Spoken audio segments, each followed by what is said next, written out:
muito bom como igreja nós sabemos que temos um Deus que é a fonte de toda a esperança que nós precisamos ter em momentos como esse que estamos passando, né? E nesta noite Deus colocou em nosso coração o tema: o que pode nos dar esperança? E nós vamos aproveitar a palavra de Deus que está registrada no livro de Lamentações de Jeremias, no capítulo 3. Lamentações de Jeremias, no capítulo 3. E nós vamos ler os versos de 18 a 26, mas é interessante que você também depois possa ler todo o capítulo 3 de Jeremias, mas você vai perceber como Deus nos fala para um tempo como esse também. Aliás, o livro de Lamentações é um livro que é fácil de ler, são 5 capítulos, você pode ler com, costumamos dizer, uma sentada, né? Você pode pegar e ler por inteiro esse livro e ver a mensagem de Deus que é para a nossa vida também, que Ele nos traz, né? Amém? Você conseguiu abrir? E diz aqui a palavra, né, capítulo 3, os versos de 18 a 26. Digo: a minha força já se esgotou, como também a minha esperança no Senhor. Lembra-te da minha aflição e amargura, do absinto e do fel. Eu ainda tenho lembrança deles e fico abatido. Mas quero lembrar do que pode me dar esperança. A bondade do Senhor é a razão de não sermos consumidos. As suas misericórdias não têm fim. Renovam-se cada manhã. Grande é a tua fidelidade. Digo a mim mesmo: a minha herança é o Senhor, portanto esperarei nele. Bom é o Senhor para os que esperam nele, para quem o busca. Bom é ter esperança e aguardar tranquilo a salvação do Senhor. Que texto maravilhoso, né? Que texto que nos traz realmente um sentimento de cuidado de Deus, da proteção, da direção de Deus. Lógico que esse livro de Lamentações, ele foi escrito pelo profeta Jeremias durante um período triste da história de Judá, um período muito triste, quando ela estava sendo invadida, e foi invadida e devastada pelos babilônios, que além, né, da destruição, de derrubar os muros, de queimar o templo, eles levaram consigo cativos os melhores e os mais produtivos cidadãos de Judá. Um cenário catastrófico, né? O mais catastrófico possível estava presente. As cenas de horror, né, e desolação saltam à vista do profeta, que acompanhou tudo de perto. Lá em 2 Reis 25, nós temos um pouco do plano de fundo desta invasão dos babilônios. Lá ali, então, nós vemos que eles cercam a cidade e o rei Zedequias foge com os seus filhos, assim como é dispersado o seu exército, e muitas coisas acontecem ali. Mas uma das coisas que nós vemos nesse momento em que há essa invasão é que os 2 filhos do rei Zedequias são mortos na frente dele. Então Jeremias viu todas estas coisas acontecendo, todos esses momentos sombrios, tristes, né? Esse livro é um poema, sim, pode ser um poema sombrio de um coração que está dilacerado pela dor, de um coração que está ferido, de um coração que sente muito as coisas que aconteceram. Não bastasse, né, aquilo que havia acontecido ao seu povo, ele mesmo foi alguém que sofreu, teve uma vida dura. Jeremias, ele foi rejeitado durante o seu ministério. Ele viveu sob a sombra de ameaças de morte o tempo todo. Viveu boa parte da sua vida dentro de calabouços, frios, úmidos, sombrios.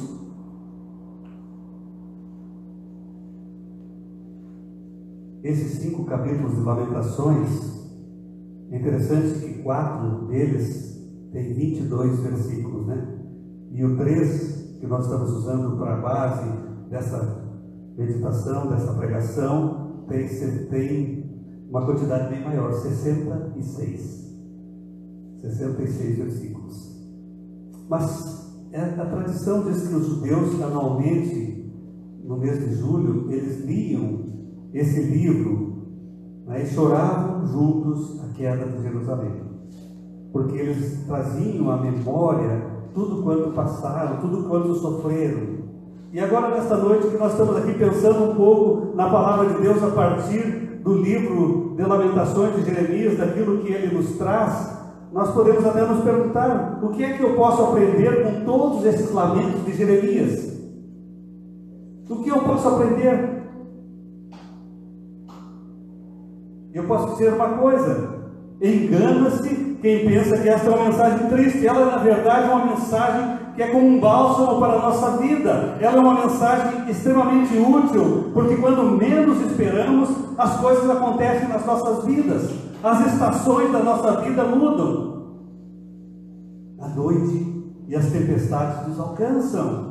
Os cenários mudam de uma hora para outra. Quando menos esperamos, o telefone toca, trazendo uma notícia que nos desestabiliza. Quando nós olhamos e vemos os nossos maiores medos, então começam a aparecer diante da notícia recebida. Olhamos à nossa volta e não há nada em que nós possamos nos agarrar. Não há remédios para a nossa dor, não há recursos que nos tragam esperança. Muitas coisas se fazem presentes na nossa vida. Nesses momentos, amados, dinheiro, fama, títulos, a ciência, com todo o seu ceticismo, não podem trazer conforto às nossas vidas. Quantos estão dilacerados, literalmente, pela dor da perda de um ente querido nesses últimos meses? Quantas pessoas estão sofrendo pela perda de alguém muito próximo? Nós vemos notícias, após notícias de pessoas, algumas próximas, algumas mais distantes, mas estão aí acontecendo. E aí a gente pergunta: o que vai acontecer de agora em diante? Quando isso vai acabar? Quantas vezes você pergunta isso mentalmente? E aí também podemos perguntar nesta noite: o que fazer para ter esperança em meio a esse cenário de total desesperança? O que fazer? Esse livro, na verdade, tinha tudo para ser frustrante, mas não é. É por isso que Jeremias, nos mostra através dele que é possível, ter um coração cheio de esperança em meio a um cenário de total desolação. Eu não imagino as dores e os sofrimentos de Jeremias. Nenhum de nós pode aquilatar, pode compreender profundamente, mas podemos pensar que realmente eram terríveis os sofrimentos, e nós vemos nos capítulos e as expressões dele, no capítulo 1 e 2, ele dá uma ideia do cenário que ele está contemplando, o seu momento presente. Nesse capítulo 3, nós vemos aquilo que ele traz da sua vida de sofrimento, daquilo que ele havia passado. Basta olharmos aqui nos versos iniciais e vai até o verso 17, ele falando: eu sou o homem que viu a aflição causada pela vara do seu furor. E aí então ele vai descrevendo as coisas difíceis, as adversidades, as lutas, os problemas. Ele vai dizendo: ele me fez andar em trevas, ele me atacou repetidamente, fez envelhecer o meu corpo e a minha pele, esmagou os meus ossos. Olha que cenário de dor. Mas lá no versículo 18 está o resultado disso tudo. Ele diz: então eu disse, a minha força já se esgotou, como também a minha esperança do Senhor. Mais ou menos ele quis dizer: basta, Senhor, eu não aguento mais, não suporto mais. Muitos de nós, ou muitas pessoas, estão vivendo assim. Tantas vezes nós olhamos para as circunstâncias, para o nosso passado, e isso traz angústias, tira as nossas forças, tira a esperança de continuarmos. Quantas coisas nós carregamos, insistimos em carregar na nossa mente, no nosso coração. Mas hoje, meus amados, eu quero dizer a você, ainda que haja caos na sua vida, ainda que haja problemas, ainda que você esteja vivendo circunstâncias difíceis, é possível ter esperança. Eu quero mostrar algumas razões pelas quais nós podemos ter esperança. Uma delas é que quando nós mudamos o foco da nossa vida, nós podemos começar a entender algumas coisas diferentes. É interessante porque aqui Jeremias está dizendo: eu quero lembrar do que pode me dar esperança. Talvez ele estivesse dizendo para ele mesmo: passei tantas coisas, passei tantas lutas, tantos problemas, tantas adversidades, tantas perseguições, tantos sofrimentos, mas eu quero agora mudar o foco da minha vida. Eu não quero mais olhar para essas coisas, eu quero deixá-las para trás.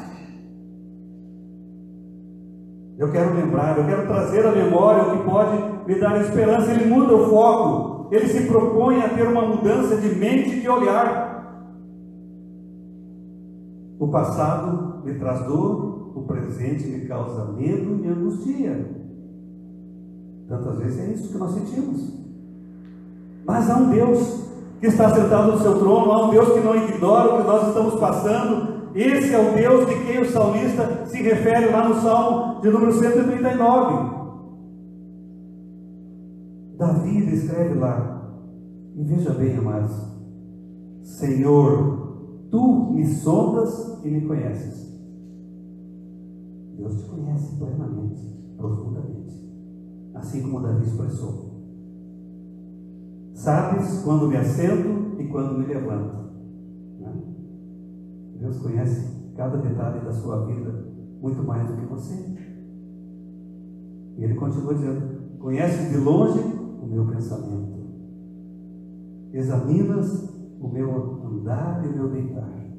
Olha só, conheces todos os meus caminhos, antes mesmo que a palavra chegue à minha língua, Tu, Senhor, já a conheces toda. Tu estás ao meu redor e sobre mim colocas a mão. Que Deus tremendo é esse Deus, que sabe das nossas angústias, das nossas lutas, dos nossos medos. Esse Deus que conhece cada detalhe com profundidade daquilo que nós passamos. Examinas, conheces os meus caminhos, já conheces tudo ao meu redor, sobre mim colocas a mão. Mude o foco. Talvez seja isso que a gente precisa fazer nesse tempo. Quando Jeremias faz isto, quando ele muda o seu foco, o seu coração de lamento se transforma em um coração cheio de esperança. É o que nós vemos no texto. As palavras melancólicas, tristes, agora começam a dar lugar a expressões otimistas que traduzem esperança. Basta você relembrar o texto. Quero lembrar o que pode me dar esperança: a bondade do Senhor, as misericórdias do Senhor, a fidelidade do Senhor. Quantas coisas nós temos aqui, quantas coisas nós precisamos colocar na nossa vida nesse tempo. É esse Deus, o mesmo de Jeremias, que também nesta noite está dizendo para cada um de nós que aqui estamos, ou para as pessoas que estão ouvindo essa mensagem e acompanhando: mude o foco, não fique olhando apenas para as circunstâncias, para aquilo que está acontecendo ao teu redor. Mude de fato o foco, olhe para esse Deus grandioso, esse Deus amoroso. Há um cântico antigo que tantas vezes cantávamos: não olhe a circunstância, não, olhe o seu amor, não me guie por vistas, alegre voo. Você já pensou? Não olhe as circunstâncias, olhe o seu amor, a sua grandeza, a sua onipotência sobre todas as coisas. É esse Deus que cuida das nossas vidas. É esse Deus que dissipa os temores em meio à pandemia, em meio aos medos que tudo isso está causando na humanidade.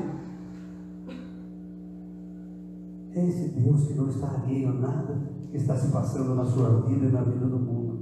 Quantas vezes nós estamos olhando apenas para as nossas misérias, né? E como famílias nós só enxergamos os problemas que vivemos a cada dia, as nossas batalhas cotidianas, né? Que a maioria de nós tem vivido.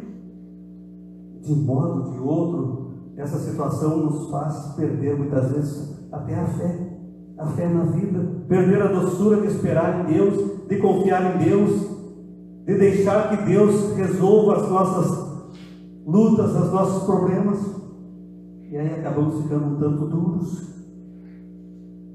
É interessante porque esse tempo que nós vivemos, ele tem sido propício para nós nos viciarmos nas desgraças que o mundo traz, né?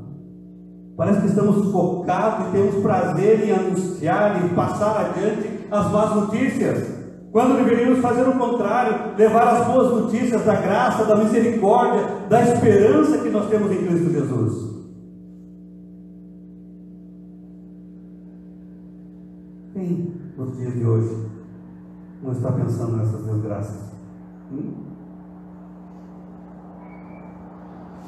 Talvez muitos dos que não têm vindo dos cultos presenciais é pelo medo, é pelo temor daquilo que está acontecendo. Eu chego a pensar que muitos talvez nem voltem para os templos presencialmente de tanto medo.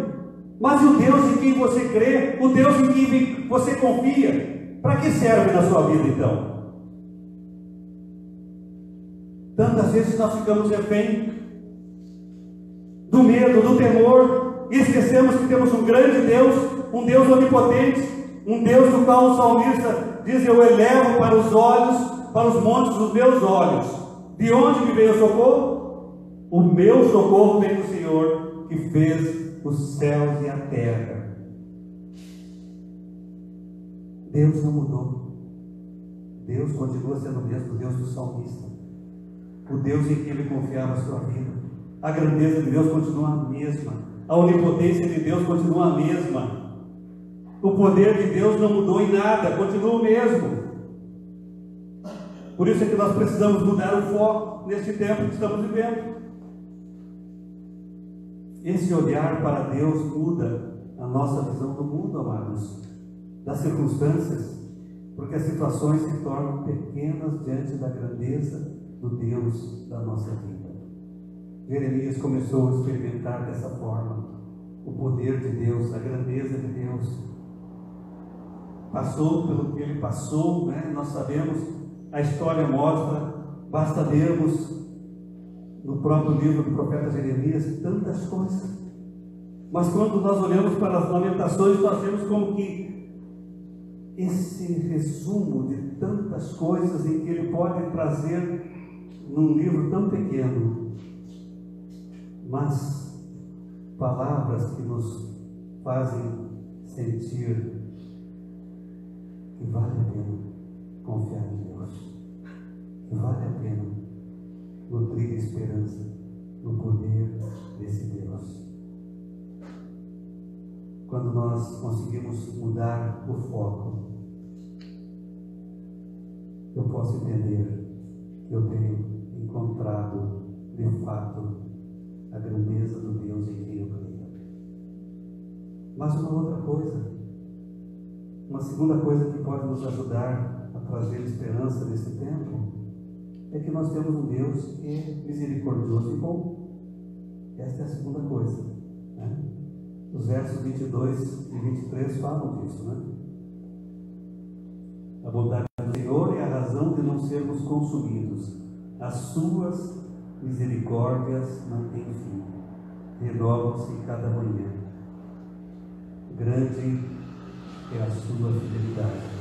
É interessante porque duas palavras nós vemos aqui que retratam a grandeza desse Deus: misericórdia e fidelidade. Eu vejo nessas palavras o zelo, o cuidado, o ardor do coração de um Deus que entrega o seu próprio Filho para resgatar a mim e a você, pecadores. Um Deus que se importa com aquilo que estamos vivendo, com aquilo que estamos passando.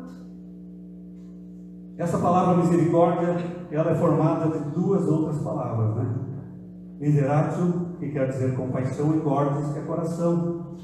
Podemos dizer, então, é aquela pessoa que tem o coração voltado para os que sofrem, ou aquele que dá o coração àqueles que são vítimas da miséria, dos problemas, das adversidades. O que é que Deus fez em Cristo Jesus? Deu o seu Filho por misericórdia, por compaixão, por nos amar. Deus não está ali nos nossos sofrimentos. Eu posso ter esperança porque, como Jó um dia disse, eu sei que o meu Redentor vive e que por fim se levantará em meu auxílio. Esse Redentor é o mesmo em quem eu creio. Ele não vai me deixar assim, não vai me deixar nessa situação que eu estou passando, nessas circunstâncias que eu estou enfrentando, não. Eu me recuso a acreditar que o meu Redentor ficará inerte, passivo diante desta situação. Ele vai se levantar. E quando isso acontecer, tudo será diferente. Nós não estamos sozinhos nesse mundo, ainda que Ele não nos livre da circunstância, Ele nos livra nas circunstâncias. Você percebe isso? Quais são as circunstâncias que estamos todos passando? Nós bem sabemos. Ele não nos tirou, não nos isolou, não nos enclausurou para que nós ficássemos livres de qualquer mal. Não é verdade? Mas Ele tem nos livrado nas circunstâncias que todos estão passando. Esta é a diferença. Esta é a grandeza. Deus age com bondade para com todos, mas a misericórdia dele é para aqueles que têm uma aliança com Ele, para quem confiou a sua vida a Ele como seu único e suficiente Salvador. Esta é a diferença. E o mais profundo, amados, é que esta disposição, este cuidado de Deus para comigo, como Jeremias diz aqui, renova-se cada manhã, renova-se a cada dia das nossas vidas, renova-se todos os dias das nossas vidas. Jeremias sabia que tudo aquilo que a nação havia passado era consequência do pecado. Entretanto, havia uma certeza que ele cria num Deus misericordioso. Porque não são as circunstâncias que vão dizer para mim que Ele me ama, Ele quer bem amado. Há no meu coração essa certeza. Por isso é que eu posso andar, confiar, saber que Deus jamais vai falhar comigo. Aliás, o profeta Abacuque também se expressa quando nós lemos lá no seu livro, no capítulo 3, os versos 17 e 18, a esse respeito dessa confiança em Deus. E ele está lá dizendo, ainda que a figueira não floresça, nem haja fruto das videiras, ainda que o produto da oliveira falhe, e os campos não produzam mantimento, ainda que o rebanho seja exterminado do estábulo, e não haja mais gado nos currais, mesmo assim eu me alegrarei no Senhor, exultarei no Deus da minha salvação. Amém? Amém? Eu creio que é isso que a gente precisa colocar no nosso coração nesse tempo, essas convicções da certeza do nosso Deus, que é misericordioso, que é bondoso para conosco em todo o tempo. Que privilégio nós temos, amados, de sermos cuidados por Deus, de sermos protegidos por Deus, de sermos livrados constantemente por Deus, num tempo como este. Só o fato de estarmos aqui já retrata isso, já diz dessa grandeza de Deus no cuidado sobre as nossas vidas.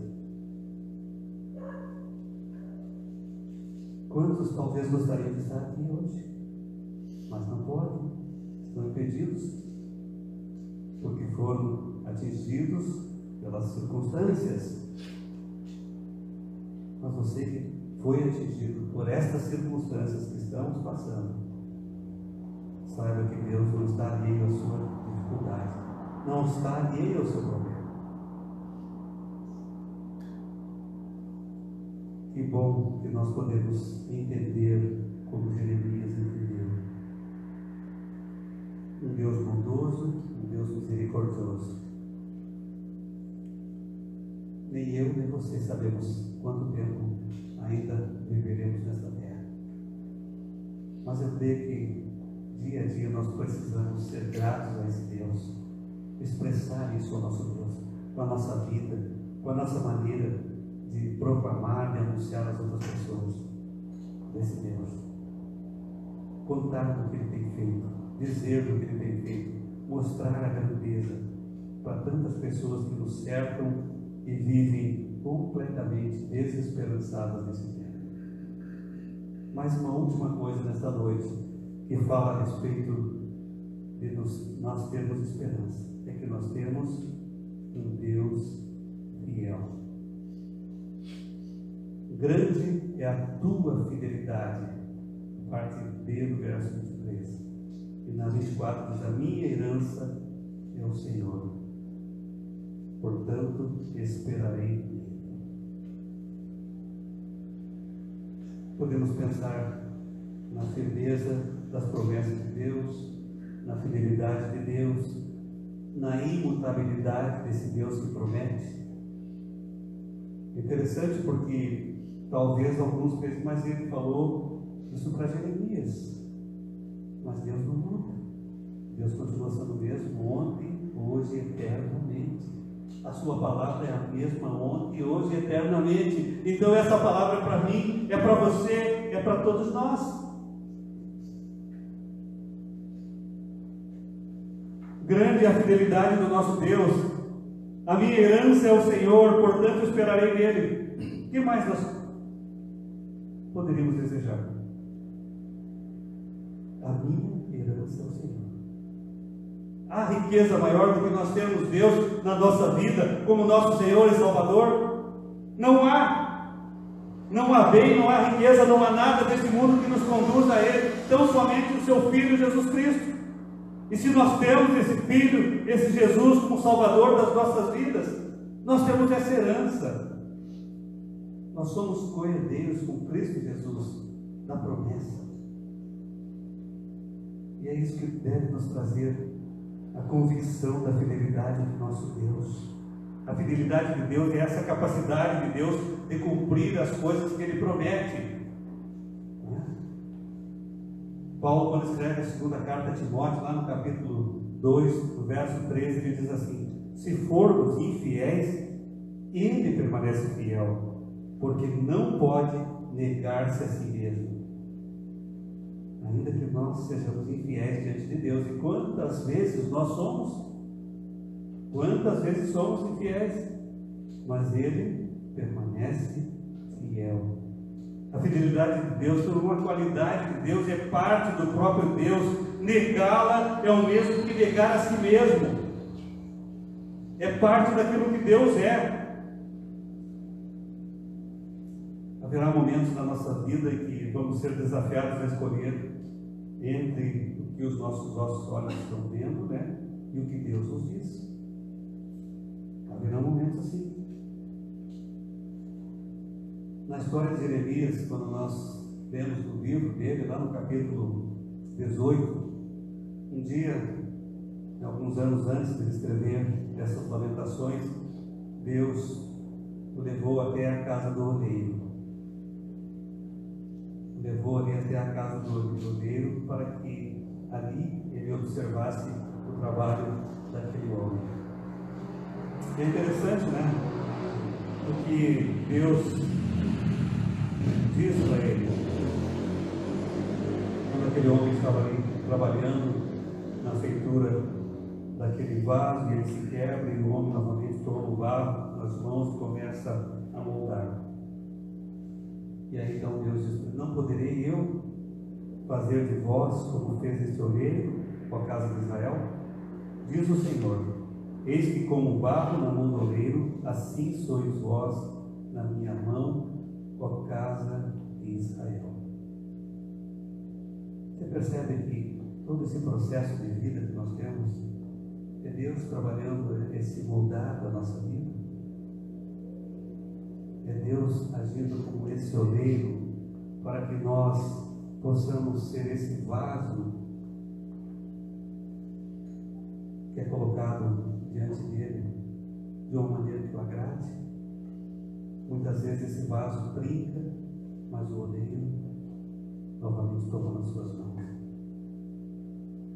O nosso Deus, o oleiro da nossa vida, toma nas nossas mãos e trabalha para que nós sejamos reconstruídos de novo.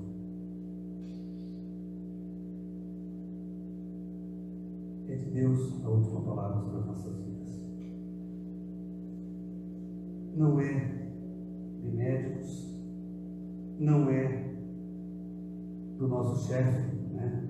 Ou do seu chefe, muitas vezes, da pessoa que muitas vezes você busca um emprego e vai entrevistar você, daquela pessoa que vai avaliar os currículos, o seu currículo, do gerente da empresa, do governo, do presidente da república, do governador, do prefeito. Não.